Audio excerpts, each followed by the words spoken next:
বন্ধুরা, তোমাদের জন্য একটা নতুন ভিডিও নিয়ে চলে আসলাম। দেখো, আমি তো ভাড়া বাড়িতে চলে এসেছি। আর এখানে তো আমি বাসনপত্র মানে কোনো কিছু নিয়ে আসিনি।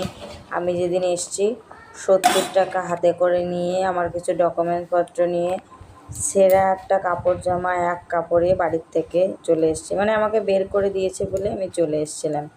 আমার গায়ে হাত করা হয়েছে, তো আমি মেয়েকে নিয়ে এক কাপড়ে বেরিয়ে চলে এসেছিলাম।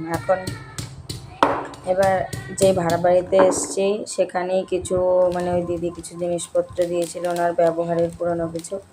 এবার সেগুলোই আমি ব্যবহার করছি। তো দেখো, এই ননস্টিকের কড়াই আর এই হাঁড়ি আর দুটো থাল বাসন, মানে কিছু কিছু অল্প কিছু কিছু বাসন দিয়েছে। যেহেতু আমি আর আমার মেয়ে আছি, অল্প বেশি বাসনের প্রয়োজন নেই। তো আজকে হঠাৎ আমার মেয়ে চালটা রাতে যাচ্ছিল রাস্তা দিয়ে, বায়না করছিল যে খাবে। তো আমি আর টাকা ছিল না বলে কিনে দিতে পারিনি। বোঝোই তো, একটা সংসারে তো কম খরচা না, যেহেতু ছোটো বাচ্চার বেতন আরও খরচা, ওর খাবার দাবার সব কিছু। তাও যেহেতু বাচ্চা মেয়ে বায়না করেছে বলে এর ভিতর দেখো চালতার আচার বসাতে যে ঘটে যাচ্ছিলো একটা অঘটন।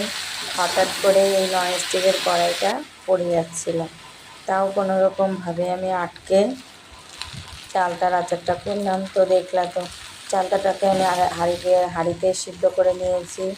আর 5 ফোড়ন, শুকনো লঙ্কা ফোড়ন দিয়েছি, আর কিছু শুকনো লঙ্কা আগে ভেজে নিয়ে বেটেছি।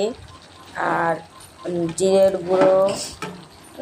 গুঁড়ো অল্প সামান্য দিয়েছি, ধনে গুঁড়ো, 5 ফোড়ন, মৌরি, এগুলো আমি ভেজে নিয়েছি। অনেকে গুড় দিয়েও করে, আর কালো কালো হয় বলে আমার মেয়ে খেতে চায় না, ওর জন্য আমি চিনি দিয়ে করেছি। তো কেমন হয়েছে তোমরা জানিও। আমার ভিডিও যদি ভালো রাখে একটা লাইক কমেন্ট শেয়ার করে পাশে থেকো। পরের ভিডিওতে তোমাদের আরও সবটা খুলে বলবো ডিটেলস।